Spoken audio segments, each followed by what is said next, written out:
नमस्कार, जोहार। ये 5वें दिन का 5वां वीडियो है। कल बात की थी प्रवासी मजदूरों पर जो असर पड़ रहा है उस पर, और आज बात करूंगा कि जिस वजह से उन प्रवासी मजदूरों पर असर पड़ रहा है, यानी कोरोना पर। कई सवाल हैं कोरोना को लेकर, और सबसे बड़ा सवाल है कि लॉकडाउन कब खुल रहा है, कोरोना कब तक जाएगा, हम कब आजाद होकर सड़कों पर घूम सकेंगे, अगली फिल्म कब देख सकेंगे। और लॉकडाउन की वजह से आप घर बैठे दोस्त, यार और रिश्तेदार से यही सवाल कर रहे होंगे। तो आइए इस सवाल के जवाब को तलाशने की कोशिश करते हैं कि देश में कोरोना की स्थिति क्या है। कोरोना की स्थिति का अंदाजा लगा लेंगे तो ये भी अंदाजा लगाना आसान होगा कि यह लॉकडाउन कब तक खुलेगा, और वो सारे सवालों के जवाब जो आपके मन में घर बैठे उठ रहे हैं मिल जाएंगे। तो कोरोना की बात हो और चीन का जिक्र ना हो, ये तो संभव ही नहीं है। ये ठीक वैसा ही है जैसे लॉकडाउन की बात हो और इंटरनेट का जिक्र ना हो। इंटरनेट ही तो एक रास्ता है, एक माध्यम है मनोरंजन का, जो लॉकडाउन आप आसानी से पार कर पा रहे हैं, है या नहीं। हम हमेशा चीन से आगे निकलना चाहते हैं, और आज वो हो गया है। देश में कोरोना संक्रमितों की संख्या 84,712 हो गई, जबकि चीन में यह 82,933 ही है। यानी चीन से हमारा आंकड़ा कोरोना संक्रमण के मामले में बढ़ गया, जो दुखद है। गूगल जो कह रहा है वो भी मैंने यहाँ पर आपके लिए रख दिया। अफसोस है ना, अफसोस है ना, चीन से निकली बीमारी चीन में हार रही है, और हमारे यहाँ इस बीमारी की वजह से संक्रमण का दायरा बढ़ता जा रहा है। अब हर रोज आपके राज्य में, आपके शहर में जो लिस्ट आती है, वो उसे देखकर लगता है कि ये कब तक खत्म होगा, हम कब इस वायरस से पूरी तरह पीछा छुड़ा पाएंगे, कब बाहर निकलेंगे। हालांकि चीन और भारत की तुलना कर रहा हूं तो कुछ और फैक्ट्स आपके सामने रख देता हूं। मौतों की दर की तुलना चीन से करें तो काफी कम है, यानी इसमें हम बेहतर हैं। चीन में कोरोना की मृत्यु दर 5.5% है, जबकि भारत में यह 3.2% है। देश में इस बीमारी से अब तक 27,920 मरीज ठीक हुए हैं। ठीक होने वालों की दर सुधर रही है, यह 34.06% पर पहुंच गई है। अब वर्ल्ड वाइड जो स्थिति है उस पर बात करते हैं। भारत कोरोना वायरस से प्रभावित उन देशों की सूची में आ रहा है जो टॉप 10 में है। हालांकि जो देश इस सूची में हैं, उनके यहाँ कोरोना संक्रमण के मामले 1 लाख के पार हैं। भारत 11वें नंबर पर है। टॉप 10 देशों की इस कड़ी में कौन कहां पर खड़ा है? सबसे पहले नंबर पर है अमेरिका, जहां 14 लाख से ज्यादा मामले हैं। दूसरे नंबर पर रसिया है, तीसरे पर यूके है, चौथे पर स्पेन है, 5वें पर इटली है, 6ठे पर ब्राजील है। इन 6 देशों में जो संक्रमितों की संख्या है वो 2 लाख से पार है। 7वां देश है फ्रांस, 8वां जर्मनी, 9वां टर्की और 10वां देश है ईरान। इन जो 4 देशों के नाम मैंने लिए, वहां 1 लाख से ज्यादा संक्रमितों की संख्या है। इस वायरस की वजह से पूरी दुनिया में जो असर हुआ वो ये कि 3 लाख से ज्यादा लोगों की मौत हो गई, और 45 लाख से ज्यादा लोग इस वायरस का शिकार हुए। अब भारत लौटें और भारत की बात करें। भारत में क्षेत्रफल की दृष्टि से सबसे बड़ा राज्य है राजस्थान, लेकिन अर्थ हमेशा महत्व रखता है। अर्थ यानी कि आर्थिक स्थिति। देश की आर्थिक स्थिति या आर्थिक राजधानी मानी जाती है महाराष्ट्र। महाराष्ट्र की क्या स्थिति है वो समझिए। इस राज्य में देश के 32% मरीज सिर्फ महाराष्ट्र में। महाराष्ट्र में देश में सबसे ज्यादा 27,524 कोरोना संक्रमित मरीज सामने आ चुके हैं। राज्य में फिलहाल 3.70% की मृत्यु दर है। देश में क्या है मृत्यु दर? वो है 3.23%, यानी कि जो मृत्यु दर है महाराष्ट्र की वो देश से ज्यादा है। 24% यानी 5,538 ऐसे मरीज हैं जो ठीक होकर अपने घर जा चुके हैं। 70% ऐसे संक्रमित मरीज हैं जिनमें कोरोना के लक्षण नजर आ रहे हैं। 1019 मृतकों में 338 यानी 38% महिलाएं और 636 यानी 62% पुरुष हैं। अब क्रमवार चले हैं। हाँ, तो सबसे बड़ा राज्य है राजस्थान। राजस्थान में कोरोना संक्रमितों की संख्या है 4,747। 125 लोगों की मौत इस वायरस की वजह से हो गई है। सरकार वायरस पर नियंत्रण की कोशिश कर रही है, लेकिन देश के किसी भी कोने में बैठकर आप राजस्थान की स्थिति को समझने की कोशिश करेंगे तो आपके सामने आएगा 56 और उदयपुर की मशहूर झील। राजनीतिक दल यह कोशिश कर रहे हैं कि मजदूरों को चप्पल पहना सकें और प्रकृति ने इस लॉकडाउन का फायदा उठाकर उदयपुर के मशहूर झील की सफाई कर दी है। राजस्थान के मुख्यमंत्री अशोक गहलोत ने आदेश दिया है कि राज्य की सड़कों पर कोई भी प्रवासी मजदूर पैदल नहीं चलना चाहिए।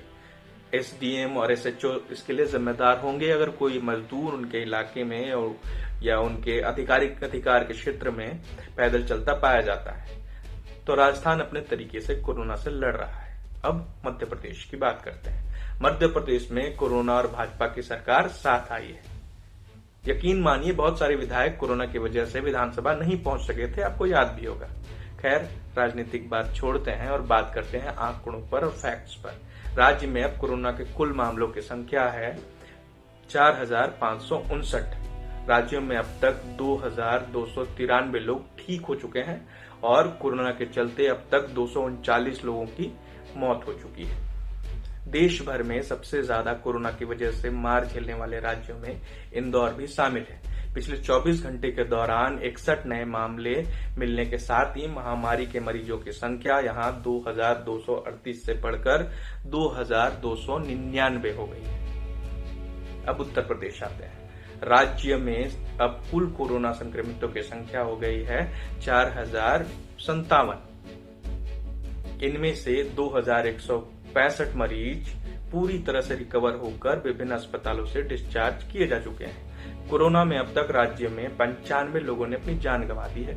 दूसरे राज्यों से मजदूर पैदल चलकर वापस लौट रहे हैं। इनमें से ज्यादा यूपी ही लौट रहे हैं। प्रवासी मजदूरों के आंकड़े में यूपी भी उन राज्यों में शामिल है जो दूसरे राज्यों में आकर रोजगार की तलाश करता है। आंकड़े बताते हैं कि इस राज्य में 305 से ज्यादा प्रवासी मजदूर संक्रमित हैं। ध्यान रखिएगा, सिर्फ 62,000 का टेस्ट हुआ है और 305 प्रवासी मजदूर संक्रमित हुए हैं। यूपी में 6.5 लाख कामगार और श्रमिकों ने वापसी की है। मैं नहीं कह रहा, ये कह रहे हैं उत्तर प्रदेश के मुख्यमंत्री श्री योगी आदित्यनाथ। उन्हीं का बयान है। अब आगे सुनिए, उन्हीं का बयान पढ़ रहा हूं मैं। आज यानी 15 मई 2020 की बात हो रही है। 70 और ट्रेनें देश के विभिन्न राज्यों से प्रवासी मजदूरों को लेकर यूपी पहुंचेंगी। बैठक हुई। इस बैठक में बताया गया कि भारत सरकार ने 350 ट्रेन चलाई। इनमें 60% ट्रेन यूपी पहुंची। इनमें 4,30,000 मजदूर, प्रवासी मजदूर कहें, इन ट्रेनों से वापस लौटे हैं। क्षेत्रफल के आधार पर और जनसंख्या के आधार पर भी बड़े राज्यों का जिक्र हो गया। अब देश की स्थिति समझ सकते हैं। अब अपने तरफ लौटते हैं या अपने इलाके की तरफ। बिहार और झारखंड की बात कर लेते हैं। सबसे पहले बिहार की चर्चा कर लेते हैं। बिहार में कोरोना संक्रमितों की संख्या 1012 है। 438 मरीज अब तक ठीक हो चुके हैं और 7 मरीजों की मौत हो चुकी है। इस राज्य में कोरोना संक्रमण के बाद सबसे बड़ी समस्या रही बाहर फंसे मजदूरों की घर वापसी। बिहार सरकार ने ट्रेन के जरिए 4 मई से 13 मई के बीच लौटे 4,275 प्रवासी मजदूरों की कोरोना जांच कराई, जिसमें से 320 प्रवासी मजदूर कोरोना संक्रमित पाए गए।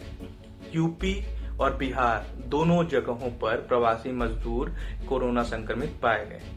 अब आगे बात करो, इससे पहले मैं आपको एक तस्वीर दिखाना चाहता हूं। ये तस्वीर तो आपको याद होगी। ये तस्वीर है दिल्ली के आनंद विहार रेलवे स्टेशन की, जहां यूपी और बिहार वापस लौटने के लिए दिल्ली में काम कर रहे प्रवासी मजदूर एक साथ इकट्ठा हुए थे। लगभग 20,000 से ज्यादा की भीड़ थी और ये आशंका भी लगाई जा रही थी कि अगर उनमें से कोई एक व्यक्ति संक्रमित हुआ तो क्या होगा। अब आगे बात करता हूं। प्रवासी मजदूरों के कोरोना संक्रमित होने की बात याद रखिएगा। पिछले 12 दिनों में 169 विशेष ट्रेनों से प्रवासी मजदूर बिहार लौट चुके हैं। इसके अलावा अगले 10 दिन में तकरीबन 2,50,000 प्रवासी मजदूर विशेष ट्रेन के जरिए बिहार लौटने वाले हैं। अंदाजा लगा रहे हैं आप? कुछ सवाल के साथ झारखंड की तरफ चलेंगे। बिहार में जो मजदूर पैदल या साइकिल या फिर किसी अन्य वाहन से बिहार लौट रहे हैं, उनकी कोरोना जांच क्यों नहीं कराई जा रही है? क्या ऐसे वापस लौटने वाले मजदूरों का डाटा सरकार के पास है? और अगर नहीं है तो खैर इस पर बात नहीं करते। राज्य में अब झारखंड लौटते हैं। राज्य में कुल संक्रमितों की संख्या 215 है। 3 लोगों की मौत हो चुकी है। अब तक 87 संक्रमितों को अस्पताल से छुट्टी मिल चुकी है। यहाँ भी सबसे बड़ी समस्या है प्रवासी मजदूरों की घर वापसी। राज्य सरकार हवाई जहाज से उन्हें घर लाने की कोशिश कर रही है। राजनीतिक इच्छा है, बाकी काम पेपरबाजी में फंसा है। सरकारी काम है, वक्त तो लगेगा ही। खैर, स्पेशल ट्रेन चलाकर छात्रों और मजदूरों को वापस लाने का सिलसिला जारी है। मजदूरों की हालात को देखते हुए देश में पहले झारखंड ने केंद्र सरकार से राज्य में फंसे हुए मजदूरों को वापस लाने के लिए ट्रेन चलाने का आग्रह किया था, जिसके बाद लॉकडाउन में सबसे पहले झारखंड के लिए ही ट्रेन चलाई गई थी। झारखंड सरकार ने 110 गाड़ियों के लिए एनओसी दी है। लगभग 50 ट्रेनों से अब तक 60,000 से अधिक प्रवासी कामगार वापस लाए जा चुके हैं। ये तो पूरी बात हो गई आंकड़ों की और कोरोना की स्थिति की। अब आप अंदाजा लगा लीजिए इन सारे आंकड़ों के बाद कि क्या स्थिति है, लॉकडाउन को लेकर क्या राहत मिल सकती है। संभव है कि लॉकडाउन को लेकर कुछ क्षेत्रों में ढील दी जाए, कुछ क्षेत्रों में और आजादी दी जाए, वैसे ही जैसे पहले इसे जोन में बांटकर आजादी दी गई थी, ग्रीन, ऑरेंज और रेड जोन। तो आप किस क्षेत्र में आते हैं, वहां कोरोना संक्रमितों की संख्या क्या है, इस पर आपकी आजादी निर्भर करती है। अंत में एक वीडियो के साथ आपको छोड़े जा रहा हूं, जहां गुजरात राजस्थान बॉर्डर पर गुजरात पुलिस हजारों मील पैदल चलकर फिर किसी ट्रक से लिफ्ट लेकर उनके राज्य जाने वाले रास्ते तक पहुंचने की कोशिश में है। और पुलिस ने यहाँ किस तरह उनके सेहत की जांच का तरीका निकाला है, किस तरह वो इतने दूर से आए मजदूरों का ध्यान रख रही है, वो इस वीडियो में देखिएगा।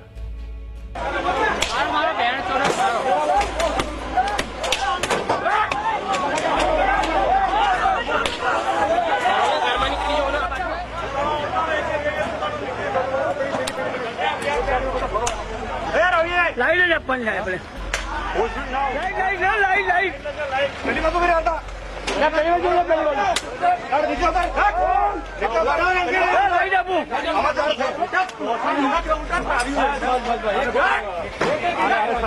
रहे हैं